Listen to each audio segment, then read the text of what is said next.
March 15, 1945, Camp Edison, Oklahoma.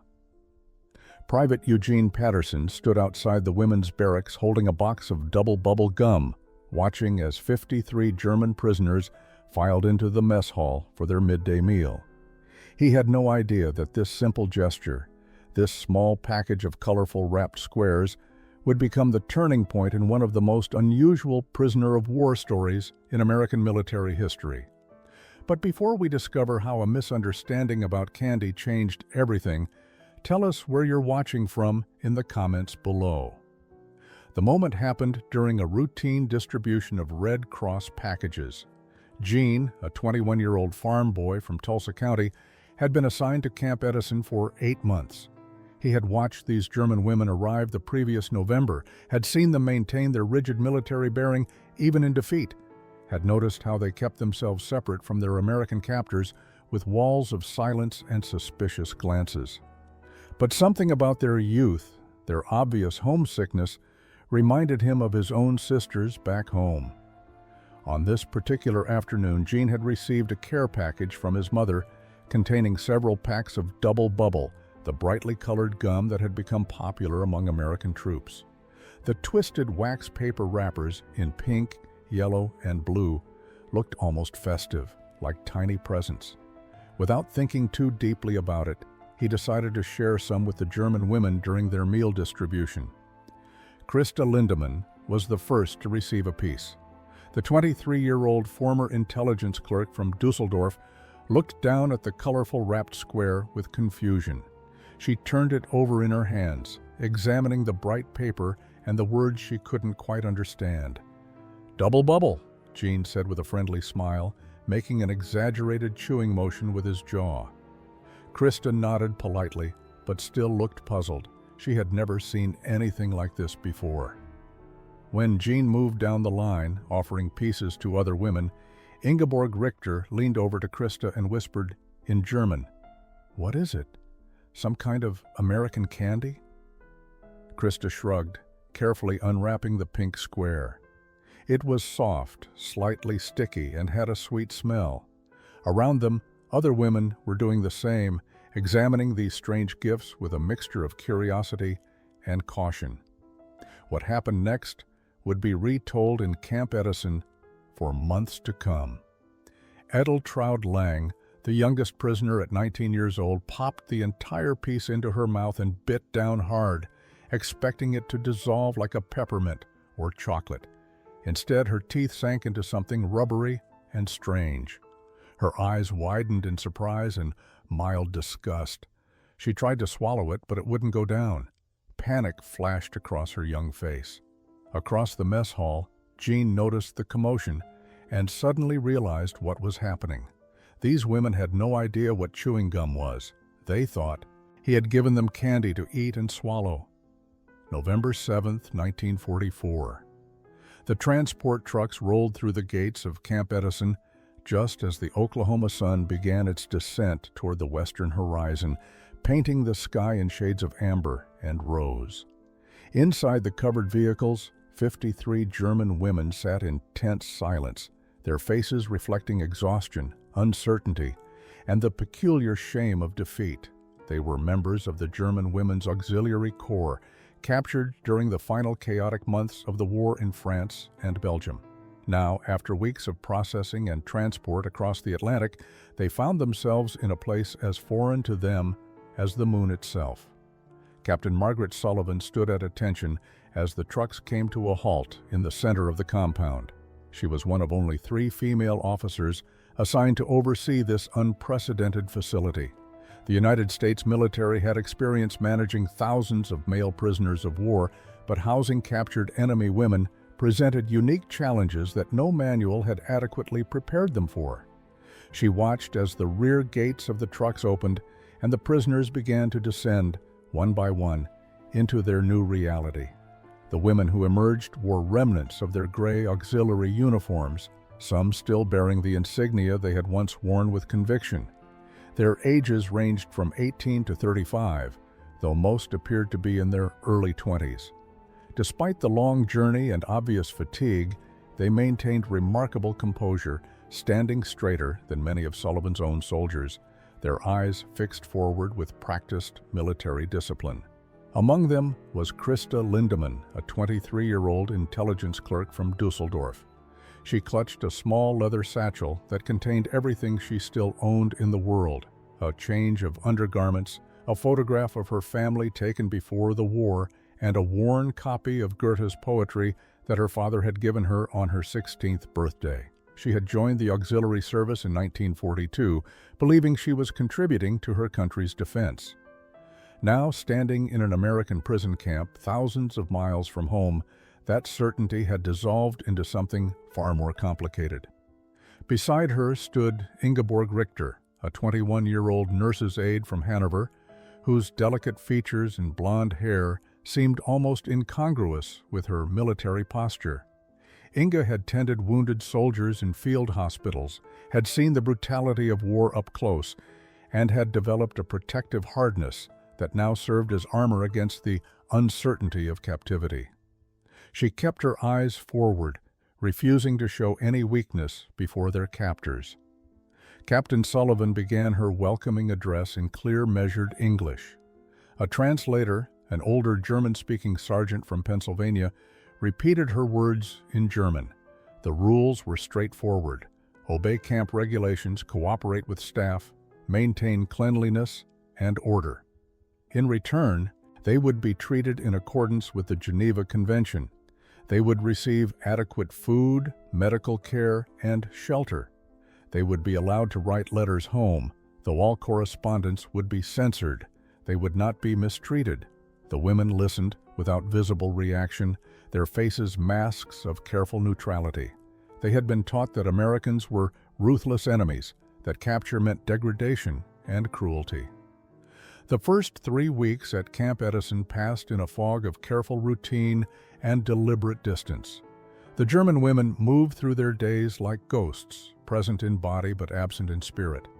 They woke at dawn, made their bunks with military precision, ate their meals in silence, and spent their afternoons in the recreation yard, sitting apart from the American guards who watched over them.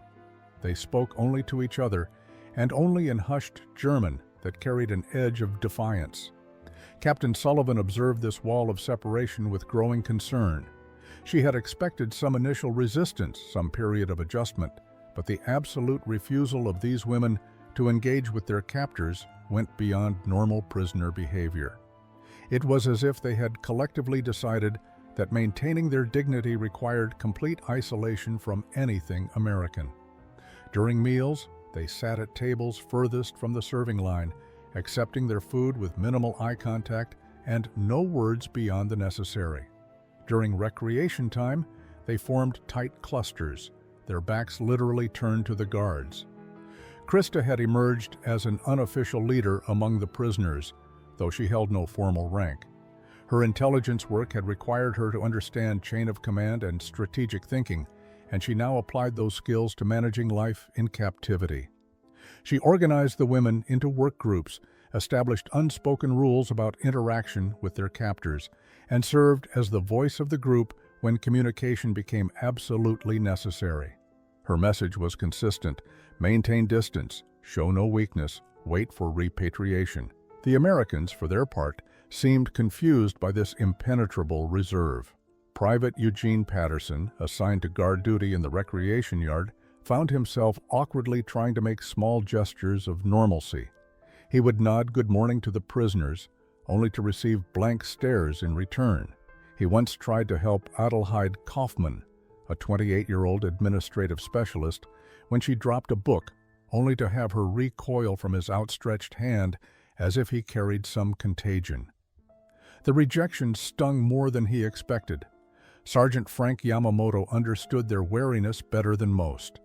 As a Japanese-American who had grown up facing suspicion and prejudice, who had watched his own relatives sent to internment camps while he fought for his country, he recognized the defensive posture of people who felt they could trust no one.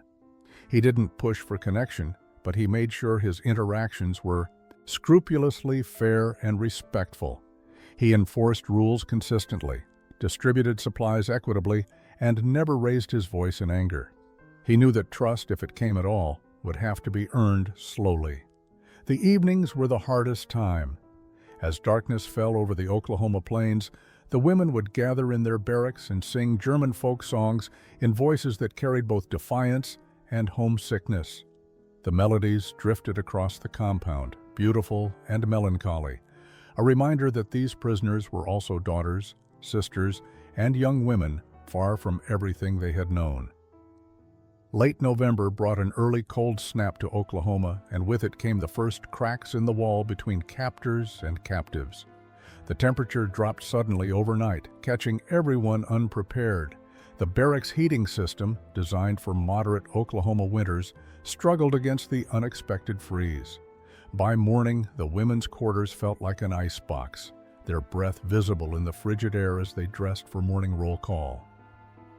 Private Eugene Patterson noticed immediately during breakfast distribution that several of the German women were shivering despite wearing every layer of clothing they possessed. One in particular caught his attention, Edeltraud Lang, the youngest prisoner at 19, who had developed a persistent cough over the previous week. Now she sat hunched over her tray, her thin frame trembling with cold, her face flushed with what looked like the beginning of fever. Jean had 3 younger sisters back home in Tulsa County, and the sight of this sick girl trying to maintain her dignity while clearly suffering triggered something protective in him. Without asking permission from his superiors, Jean went to the supply depot during his lunch break. He signed out 2 extra wool blankets, a thermos of hot tea that the cook helped him prepare with honey and lemon, and returned to the barracks. He found Trude lying on her bunk, still shivering, her eyes closed in exhaustion. The other women watched with suspicious alertness as he approached, their bodies tensing as if preparing to defend their youngest member. Jean set the blankets down at the foot of the bunk and placed the thermos on the small table nearby. He made no sudden movements, spoke no words, simply performed these small acts of care and stepped back. Trude opened her eyes and looked at him with an expression of complete bewilderment. She had been taught that American soldiers were barbaric, that they showed no mercy to their enemies. Yet here was this young man, barely older than her own brother Hans, bringing her comfort without being asked. Krista stood and approached Jean, her posture still defensive, but her eyes questioning. She spoke in halting English that she had learned in school years before. "Why you do this?" Her voice carried genuine confusion rather than gratitude. Jean shrugged, uncomfortable with the attention. "She's sick," he said simply, as if this explained everything. "My mama always said hot tea and warm blankets are the best medicine for a cold." He paused, then added, "And she's just a kid. War or no war, nobody should suffer when they don't have to." The simplicity of his reasoning seemed to surprise Krista more than the gesture itself. She translated his words for the other women, and Jean noticed something shift in their expressions. Not trust, not yet, but perhaps the first small seed of doubt about their assumptions.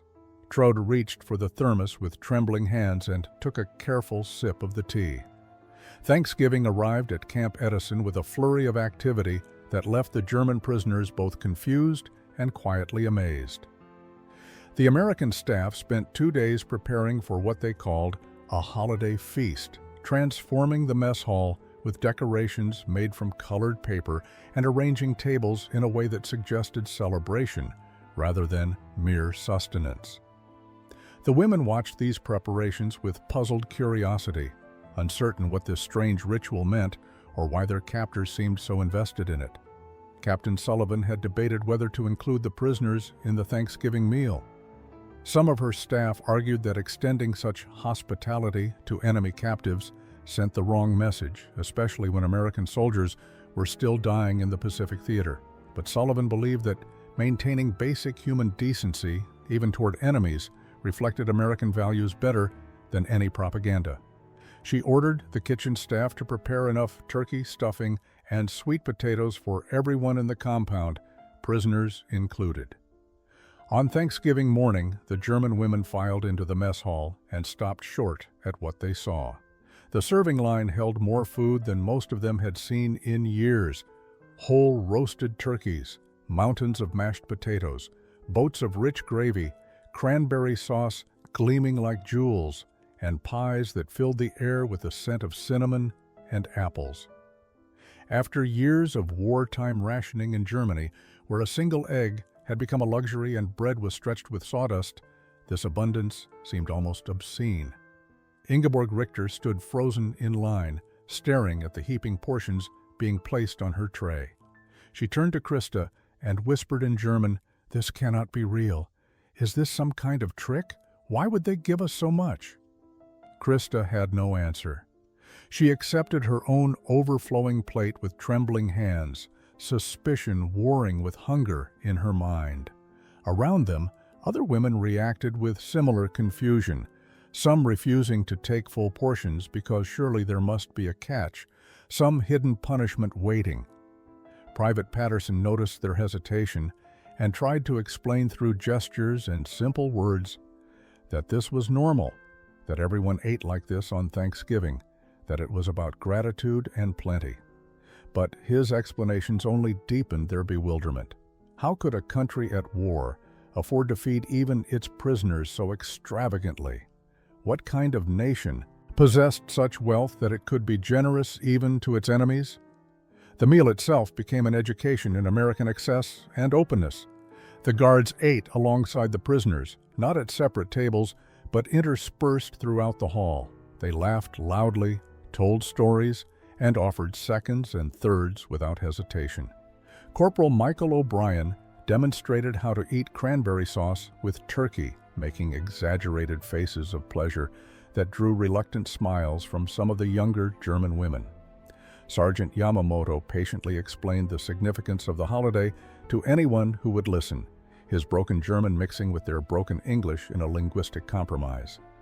For the first time since their arrival, the women saw Americans not as faceless captors, but as individuals with families and traditions of their own. They began to understand that abundance here was not unusual, that this generosity came not from strategy, but from culture. The days following Thanksgiving brought unexpected warmth to the late November weather, and with it came a subtle shift in atmosphere at Camp Edison. The massive holiday meal had accomplished something that orders and regulations could not. It had planted questions in the minds of the German prisoners about who their captors really were. These questions grew more persistent when Private Patterson arrived at the afternoon meal distribution, carrying his care package from home, and made his fateful decision to share the Dubble Bubble gum. Krista unwrapped her piece carefully, examining the soft, pink square with scientific curiosity. Around her, other women were doing the same, their faces showing varying degrees of confusion. The sweet smell was pleasant enough, and when she placed it in her mouth, the initial burst of flavor was delightful. But then the strange texture became apparent. It did not dissolve like candy. It remained stubbornly solid, resisting her attempts to break it down with her teeth. Edeltraud Lang's reaction was more dramatic. She bit down hard, expecting the substance to crumble or melt, and instead found herself with a mouth full of something rubbery that she could not swallow. Her eyes went wide with panic. She tried to force it down her throat, gagging slightly, her face flushing red with the effort and embarrassment. Beside her, Lieselotte Zimmermann was having a similar crisis, chewing frantically and looking around in distress as if she had been poisoned. Private Patterson noticed the commotion and suddenly understood what was happening. These women had never encountered chewing gum before. They thought he had given them some bizarre American candy that had gone terribly wrong. He rushed over, his hands raised in a calming gesture, and demonstrated with exaggerated movements what they were supposed to do. He mimed chewing slowly, opening his mouth to show the gum, then made a popping motion with his cheeks. The realization of their mistake hit the women at different speeds. Ingeborg was the first to laugh, a sound that surprised everyone, including herself. She had been so serious since her capture, so determined to maintain her dignity, but the absurdity of the situation overwhelmed her defenses. Here they all were, dozens of German prisoners struggling with American chewing gum like children encountering their first exotic fruit. The laughter bubbled up from somewhere deep, uncontrollable, and genuine. Her laughter proved contagious. Adelheid Kaufman began to giggle despite herself, then Traud, then even Krista, who had worked so hard to maintain her leadership through stern composure. Soon the entire mess hall filled with the sound of women laughing at themselves, at the ridiculous misunderstanding, at the strangeness of finding humor in captivity. The American guards joined in, not laughing at the prisoners, but with them, sharing in the moment of absurdity. Jean demonstrated how to blow bubbles, producing a large pink sphere that popped across his face and brought fresh waves of laughter. The gum incident became a turning point that no one had anticipated.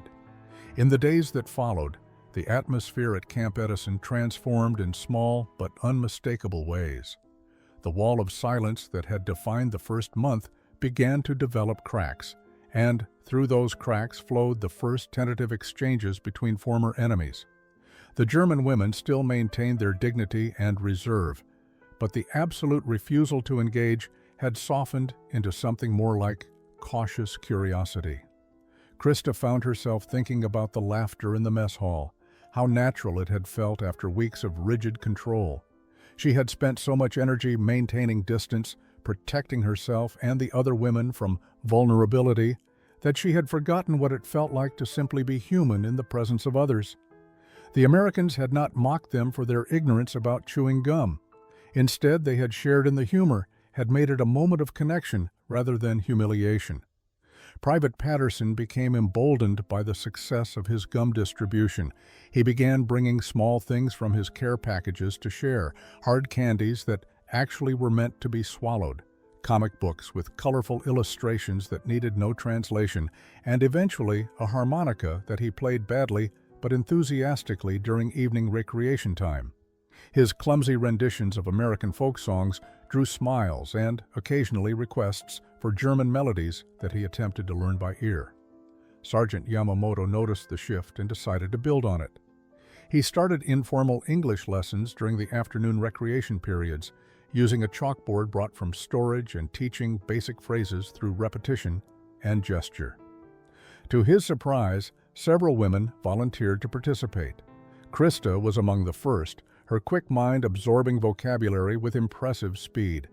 She had studied English in school before the war, but now she had motivation beyond academic achievement.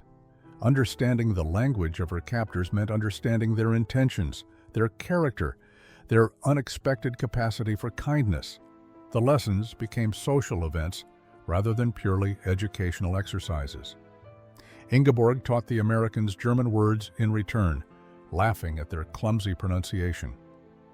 Corporal O'Brien proved particularly terrible at German, his Irish accent mangling even simple words like danke into sounds that bore no resemblance to the original. His earnest attempts became a source of gentle teasing that he accepted with good humor, understanding that being mocked affectionately was a sign of acceptance. Dr. Preston, the camp physician, noticed that more women were coming to sick call with minor ailments that seemed designed more to practice English conversation than to receive medical treatment. Traud, whose health had improved with Jean's blankets and tea, now appeared regularly to ask questions about American customs, using her persistent cough as a convenient excuse. The doctor played along, understanding that these visits served a healing purpose beyond the physical. Evening gatherings in the recreation yard became multilingual affairs, where German and English mixed freely. December brought the first snow to Camp Edison, transforming the stark military compound into something that reminded the German women of home. The sight of snowflakes drifting past the barracks windows stirred memories of Christmas markets in Dusseldorf and Hanover, of warm kitchens filled with the scent of Lebkuchen and Stollen, of family gatherings that now seemed impossibly distant. The approaching holiday deepened their homesickness, even as it presented Captain Sullivan with a difficult decision about how to handle this emotionally charged time. Sullivan had watched the gradual thawing of relations between her staff and the prisoners with cautious optimism. The gum incident and subsequent interactions had created genuine rapport, But Christmas threatened to undermine that progress by reminding everyone of separation and loss.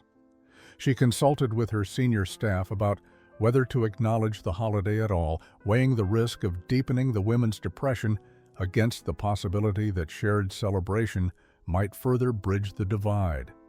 In the end, she decided to allow modest decorations and a special meal, but she made it clear that participation was entirely voluntary. She expected perhaps a third of the prisoners to engage. What happened instead surprised her completely.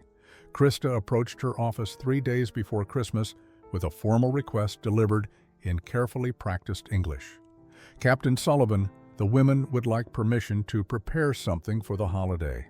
We wish to contribute, not just receive." The request touched Sullivan deeply. These women, who had arrived expecting cruelty and had instead found unexpected decency, now wanted to give back. She granted permission for them to use craft supplies and kitchen access under supervision. What the prisoners created over the next 2 days demonstrated both their resourcefulness and their genuine desire to participate in something larger than their own circumstances. Using scraps of colored paper, thread, and whatever materials they could gather, the women crafted decorations that reflected both German and American traditions. Ingeborg, whose steady hands had served her well as a nurse's aide, created intricate paper snowflakes that soon adorned every window in the compound. Adelheid organized a group to make garlands from strips of red and green paper, teaching the younger women techniques she remembered from her childhood. Lotta, the supply coordinator, proved surprisingly artistic, drawing Christmas scenes that were posted throughout the mess hall. But the most ambitious project came from Krista herself. She proposed that the prisoners prepare a musical performance for Christmas Eve, combining German carols with American songs they had been learning. The idea was bold, requiring the women to make themselves vulnerable before their captors in a way that went beyond simple cooperation. It meant sharing something precious from their culture, something that carried memories of better times and lost innocence. Captain Sullivan agreed to the performance and arranged for the mess hall to be configured as a makeshift concert space. Word spread through the compound, and by Christmas Eve, every American staff member who could attend had found a seat. The German women stood before them wearing their best attempts at presentable clothing, their faces reflecting nervousness and determination in equal measure. Krista stepped forward as their spokesperson, her English now confident enough for this moment. January 1945 arrived with bitter cold and the resumption of mail distribution that had been suspended during the holiday season. For the American staff, the arrival of letters from home brought joy and connection to families thousands of miles away. For the German prisoners, the mail call became an exercise in hope and heartbreak that exposed the true cost of their captivity and the uncertainty of their futures. The International Red Cross had established procedures for prisoner correspondence, allowing limited letter exchanges between captives and their families in Germany. Each woman had been permitted to write home shortly after arrival, informing their loved ones of their capture and current location. Now, after 2 months, responses should have begun arriving. Captain Sullivan watched as Sergeant Yamamoto conducted the first mail distribution of the new year, calling names and handing out precious envelopes to the lucky few. Out of 53 women, only 7 received letters that day. The others stood in formation, their faces carefully neutral as they watched their fortunate companions accept their mail with trembling hands. The disappointment was palpable, though most maintained their composure until they returned to the barracks. Krista was among those who received nothing, and the absence felt like a physical blow.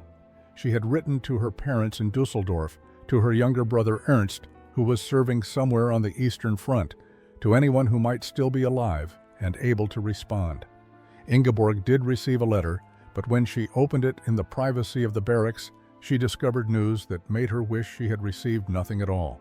Her mother wrote in shaking handwriting that their home in Hanover had been destroyed in a bombing raid the previous November. Her father and younger sister had been killed instantly. Her mother was now living with relatives in the countryside, subsisting on limited rations and charity.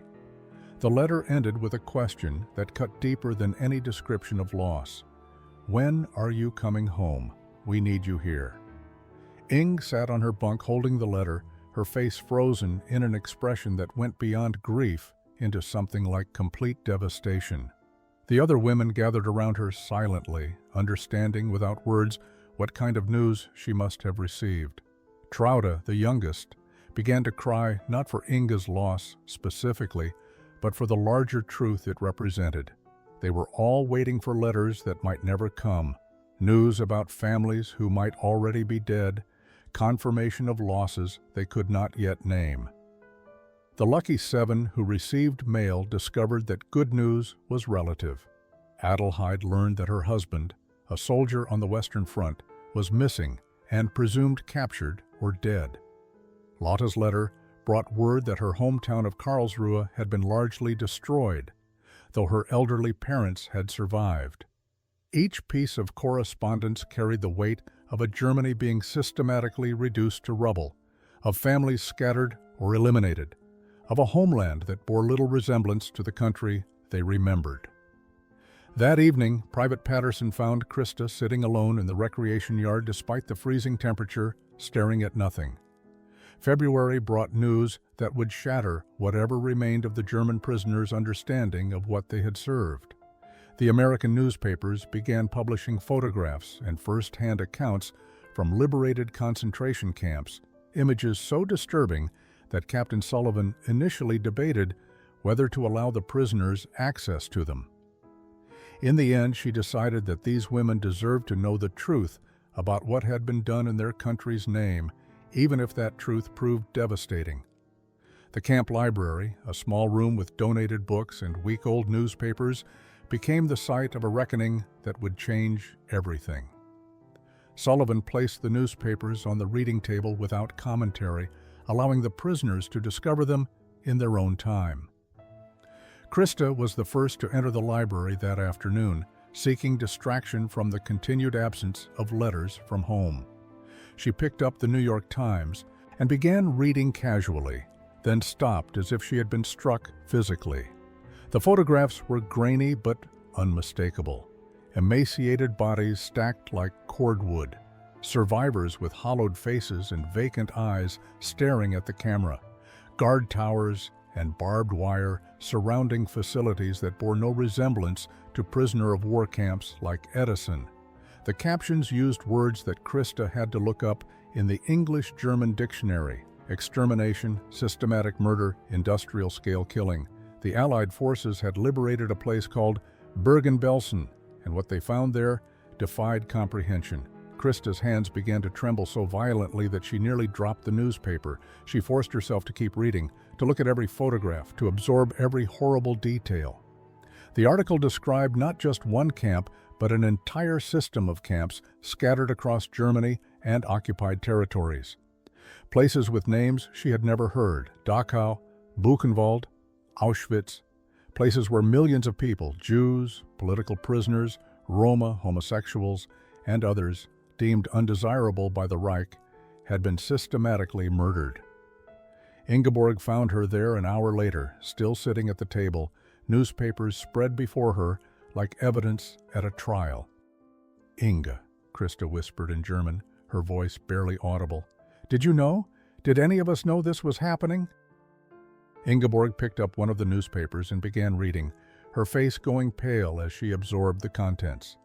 Other women began filtering into the library, drawn by some unspoken sense that something important was happening here. The photographs circulated through the group in horrified silence. These were not propaganda images designed to demonize Germany. These were documentary photographs taken by Allied soldiers, corroborated by survivors, verified by journalists from neutral countries. The evidence was overwhelming and undeniable. This had happened. This was real. This was what the Reich had been doing while they served as radio operators and nurses and administrative clerks, believing they were defending their homeland. Adelheid broke the silence with a question that seemed to come from somewhere deep and broken inside her. What have we been part of? We thought we were serving Germany, serving something honorable. The days following the photograph discovery brought a crisis of identity that went beyond simple shock or horror. The German women at Camp Edison found themselves confronting a fundamental question that had no comfortable answer. Who were they really, if the cause they had served was built on such monstrous foundations? The realization that they had been complicit, however unknowingly, in a system capable of such evil shook the very core of their understanding of themselves and their homeland. Krista stopped eating for 3 days, her appetite destroyed by images she could not unsee. She lay on her bunk, staring at the ceiling, replaying every moment of her service to the Reich through a new and terrible lens. She had processed intelligence reports, had helped coordinate communications that enabled military operations, had performed her duties with pride and efficiency. What had those reports been used for? Which operations had she facilitated? How many deaths could be traced, however indirectly, to her competent service? The barracks became a place of whispered anguish and angry denials that gradually gave way to something worse: acceptance. Some women insisted the photographs must be propaganda, that the Allies were fabricating evidence to justify their invasion of Germany. But as more newspapers arrived, as more details emerged, as the consistency and scale of the evidence mounted, even the most stubborn denials began to crumble. This was not fabrication. This was documentation of reality. Ingeborg spent hours in the library reading everything she could find about the camps, as if understanding the full scope of the horror might somehow make it more bearable. It did not. Each new article brought fresh revelations that deepened her shame.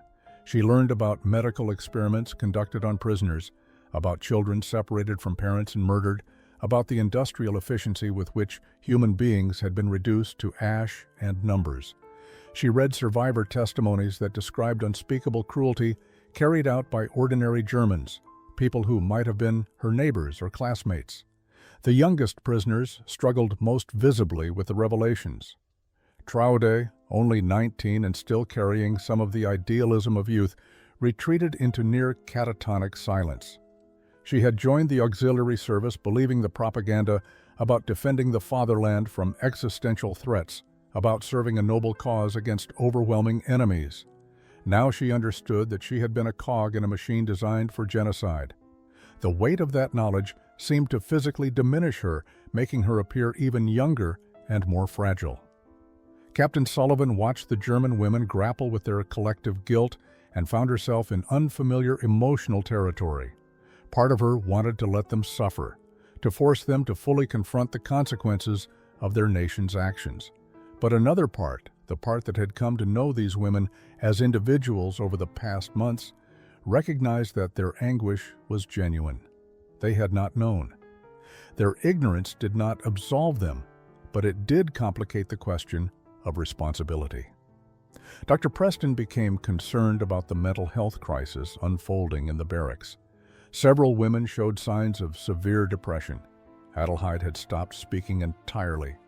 Lotta had begun compulsively washing her hands until they bled, as if trying to scrub away invisible stains. March brought the first signs of spring to Oklahoma and, unexpectedly, the first signs of healing among the German prisoners. The path forward came not from forgetting what they had learned, but from a collective decision to do something meaningful with their remaining time in captivity. If they could not undo the past, perhaps they could at least prove that they were capable of becoming something better than what they had unknowingly served.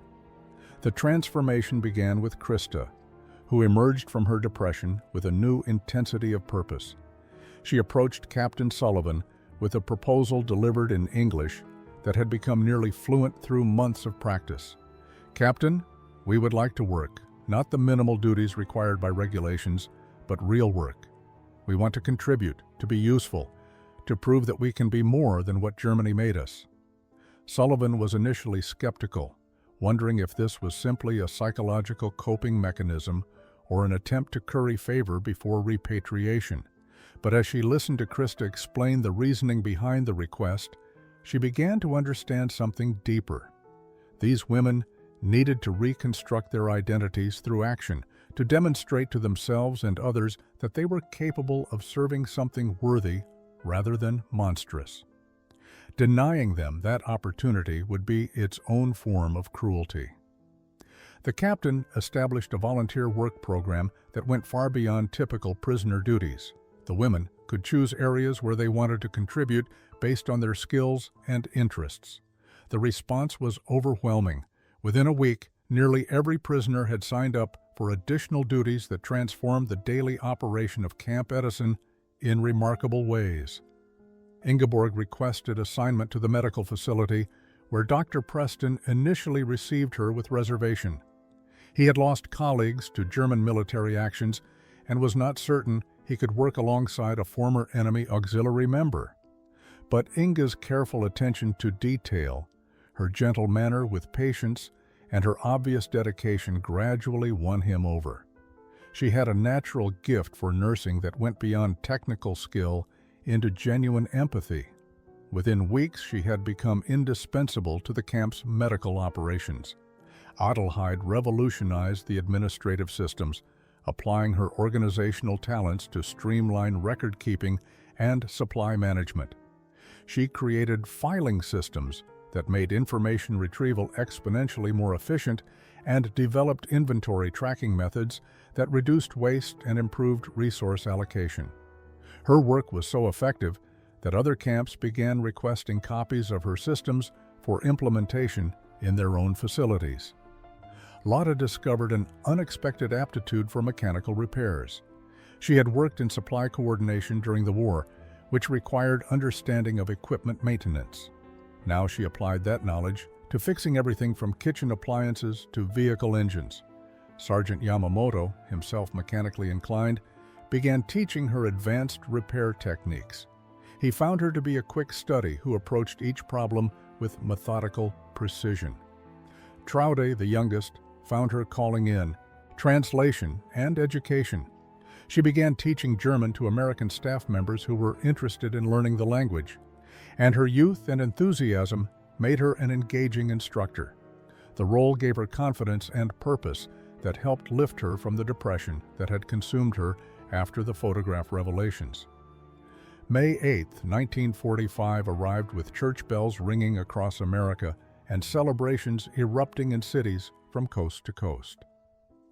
Victory in Europe Day marked the unconditional surrender of Nazi Germany, the end of the war that had consumed the continent for 6 devastating years. In prisoner of war camps throughout the United States, German soldiers prepared for eventual repatriation to their defeated homeland.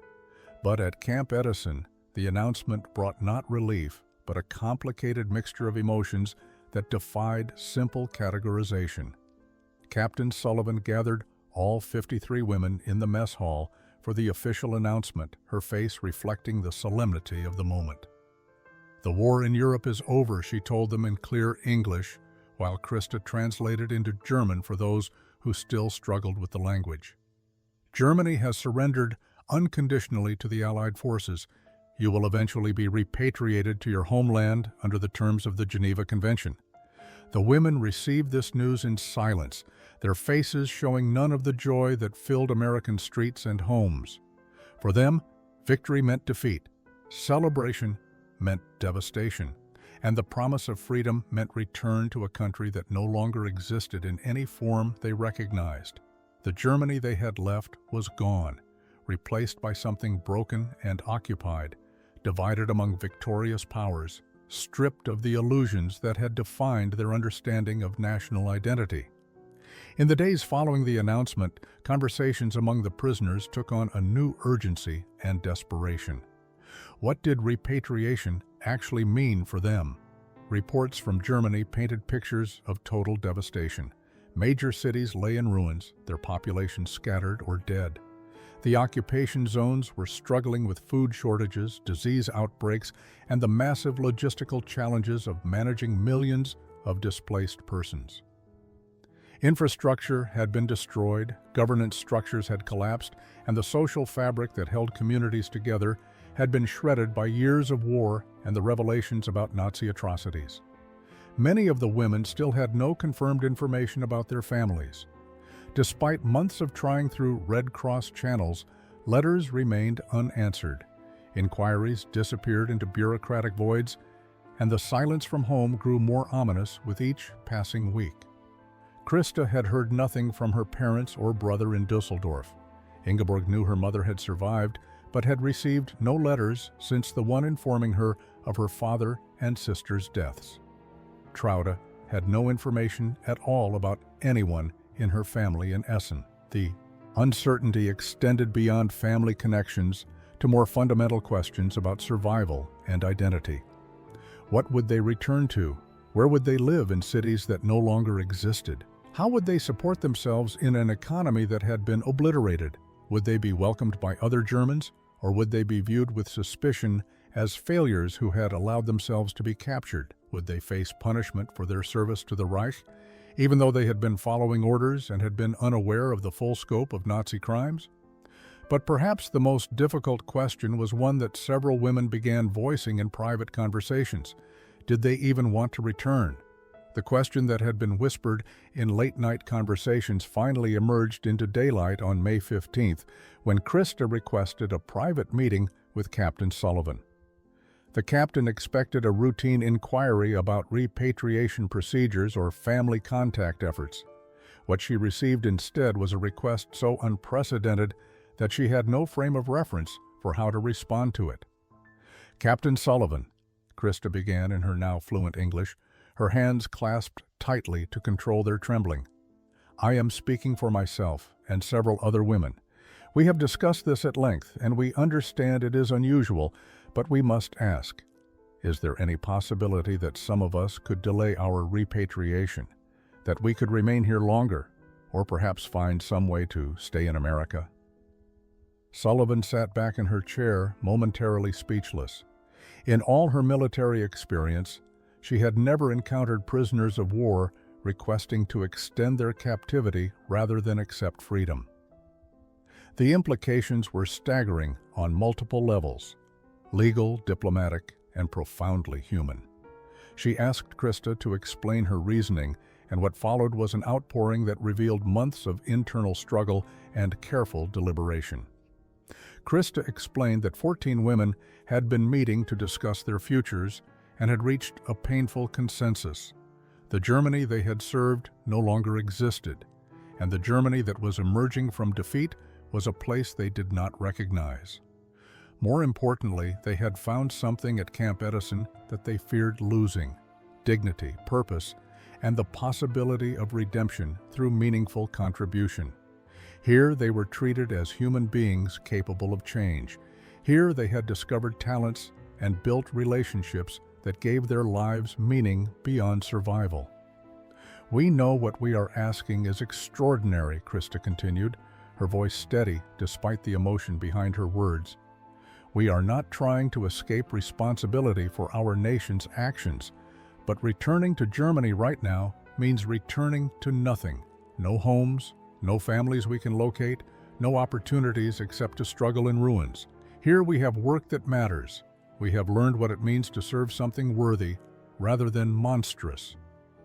Captain Sullivan pressed her for specifics. Which women were involved in this request? What exactly were they proposing?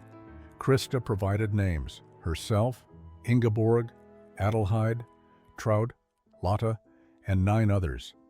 They understood they could not remain prisoners indefinitely, but they hoped for some alternative status that would allow them to continue their work and their integration into American society. They were willing to accept any conditions, any restrictions, any requirements that would make this possible. The captain explained that this was far beyond her authority to grant. Such a decision would need to come from the War Department in Washington, possibly from even higher levels of government. It would require navigating complex legal frameworks designed for repatriation, not for voluntary extended residence. It would likely generate controversy and resistance from Americans who saw no reason to show special consideration to former enemy nationals. But despite these obstacles, Sullivan found herself moved by the request. She had watched these women transform over 6 months from rigid defensive captives into engaged, productive members of the camp community. News of the German prisoners' unprecedented request leaked beyond Camp Edison within days, and the reaction from surrounding Oklahoma communities ranged from sympathetic support to angry opposition. Local newspapers picked up the story with headlines that framed the situation in starkly different terms depending on their editorial perspectives. The Tulsa Tribune ran with "Nazi prisoners refuse freedom," while the Oklahoma City Times chose "Captured women seek new start in America."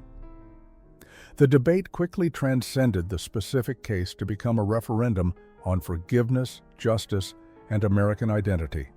Mrs. Ruth Blackwell, a school teacher from nearby Edmond who had been visiting Camp Edison as part of a church outreach program, became the prisoners' most vocal civilian advocate.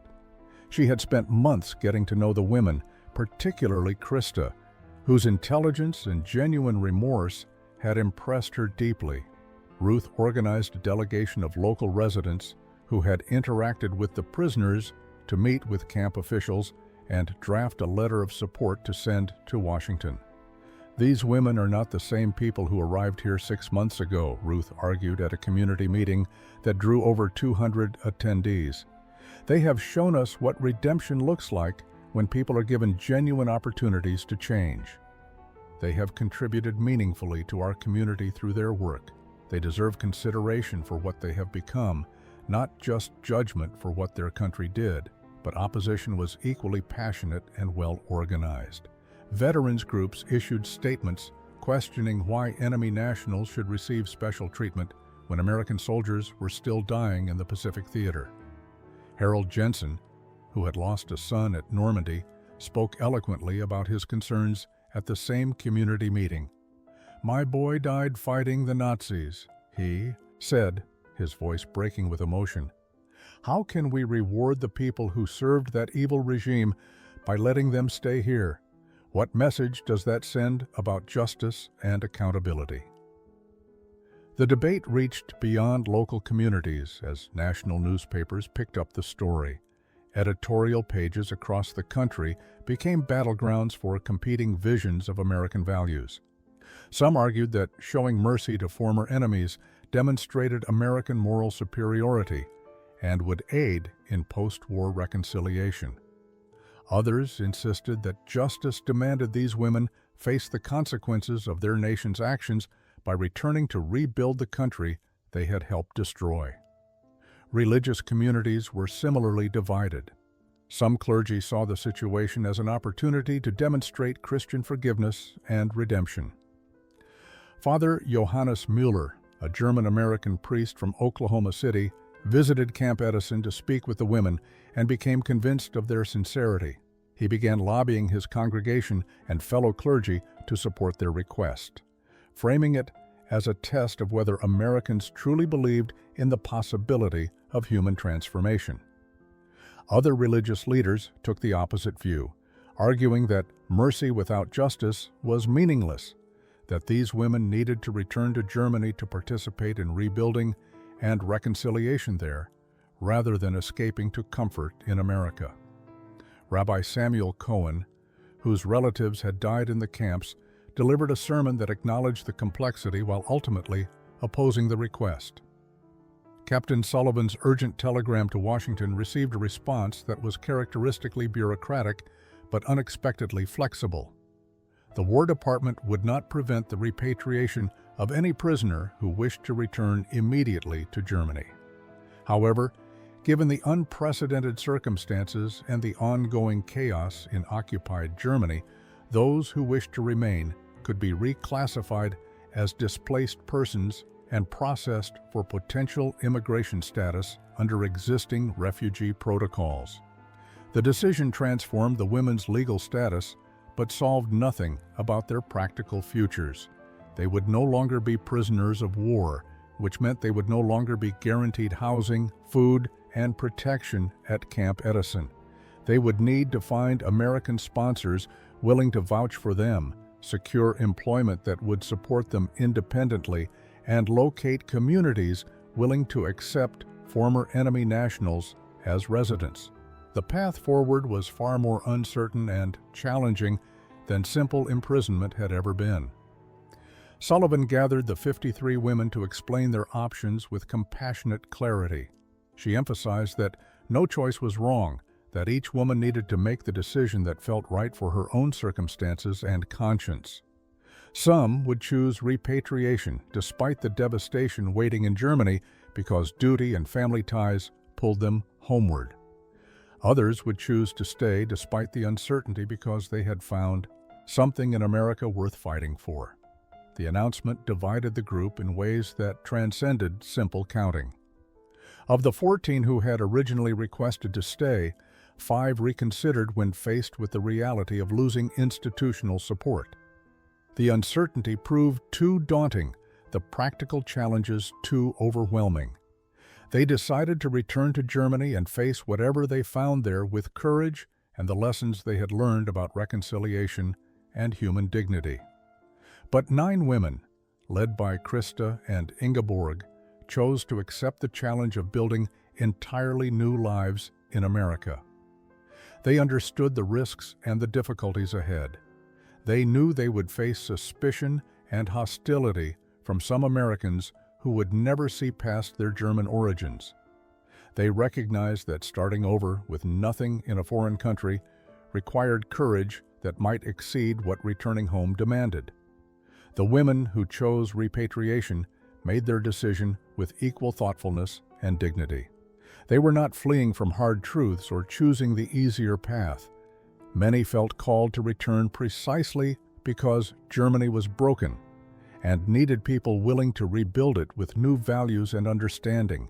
They wanted to carry back what they had learned about forgiveness and cooperation, to become ambassadors of the reconciliation they had experienced in captivity. Adelheid, who had lost her husband and transformed the camp's administrative systems, chose to return. She felt obligated to search for any surviving family members and to contribute her organizational skills to reconstruction efforts. Lotta, despite her mechanical talents and the opportunities Dr. Preston had arranged for further training, also chose repatriation. Her elderly parents were alive and needed her. The conversations among the women during this decision period were marked by remarkable absence of judgment. Those staying did not view those returning as cowards or fools.